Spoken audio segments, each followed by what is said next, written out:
Maharashtra assembly में मुस्लिम reservation पर जबरदस्त हंगामा हुआ। आरिफ नसीम खान ने चीफ मिनिस्टर देवेंद्र फडणवीस से जवाब तलब किया कि हुकूमत इस बात का साफ साफ जवाब दे कि आया मुसलमानों को रिजर्वेशन मिलेगा या नहीं। इस हंगामा आराई के दौरान असेंबली की कार्रवाई 4 मरतबा मुलतवी की गई। इस दौरान आसिफ शेख ने चीफ मिनिस्टर से कहा कि अदालत ने मुसलमानों को 5% तालीमी रिजर्वेशन देने के लिए हरी झंडी दिखाई, लेकिन देवेंद्र फडणवीस हुकूमत की नीयत ही साफ नहीं है और वो मुसलमानों के दुश्मन है और वो मुसलमानों को रिजर्वेशन देना हरगिज नहीं चाहती। बीजेपी प्रेसिडेंट अमित शाह ने साफ तौर पर कहा कि राम मंदिर बनाना बीजेपी के इख्तियार में अगर होता तो हम कब का राम मंदिर बना देते, लेकिन ये हमारे बस में नहीं है। सच्चाई तो ये है कि शिवसेना, विश्व हिंदू परिषद और तमाम हिंदुत्ववादी तंजीमें ऑर्डिनेंस लाने की बातें कर रही है, लेकिन भारत एक जमहूरी मुल्क है और इस तरह के ऑर्डिनेंस का लाना जमहूरी व डेमोक्रेसी के खिलाफ है। Social democratic front of India ने फिर से हुकूमत को बाबरी मस्जिद तामीर करवाने का वो वादा याद दिलाया जो बाबरी मस्जिद शहीद होते ही लाल किले से किया गया था। डेमोक्रेटिक फ्रंट ऑफ इंडिया ने ये भी कहा कि इस वादे को पूरा करने की याद दहानी के लिए डेमोक्रेटिक फ्रंट 6 दिसंबर के रोज दिल्ली में बड़े पैमाने पर रैली निकालेगी। 26/11 के मुंबई पर हुए दहशतगर्दाना हमले को पूरे 10 साल का अरसा गुजर चुका है। इस मामले में मेघालय के गवर्नर तथागत राय ने मुसलमानों के दिलों को ठेस पहुंचाने वाला बयान ट्वीट किया, जिसमें कहा गया कि मुंबई पर किए गए हमले में मुसलमानों को छोड़कर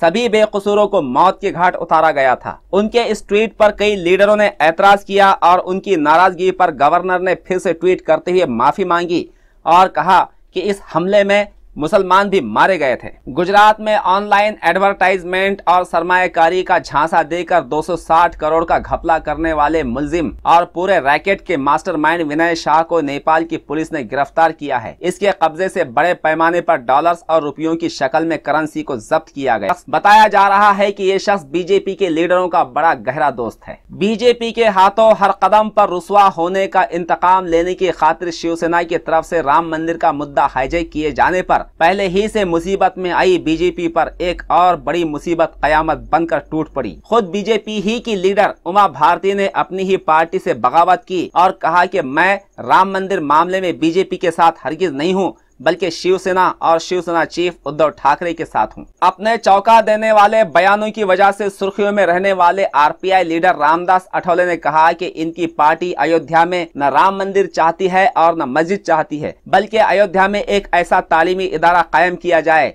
जिसमें बिला तफरीक मजहब व मिल्लत तमाम ही भारतीय तालीम हासिल करे और इससे हासिल होने वाले शऊर से मुल्क की तरक्की में अहम रोल अदा कर सके। सुप्रीम कोर्ट के चीफ जस्टिस जनाब रंजन गोगोई ने मुल्क में जारी हालात पर सख्त तशवीश का इजहार करते हुए कहा कि कॉन्स्टिट्यूशन के मशवरे और फैसलों पर तवज्जो न देने की वजह से मुल्क में तेजी के साथ बहरान बढ़ता जा रहा है। याद रहे कि दिल्ली में यौम आइन के उन्वान पर लिए गए प्रोग्राम में उन्होंने इस खदशे का इजहार किया। जम्मू कश्मीर के साबिक चीफ मिनिस्टर फारूक अब्दुल्ला ने राम मंदिर से मुतालिक कहा कि राम का मंदिर अयोध्या ही में क्यों जरूरी है, जबकि प्रभु रामचंद्र तो पूरी कायनात में और इसके हर जर्रे में मौजूद है।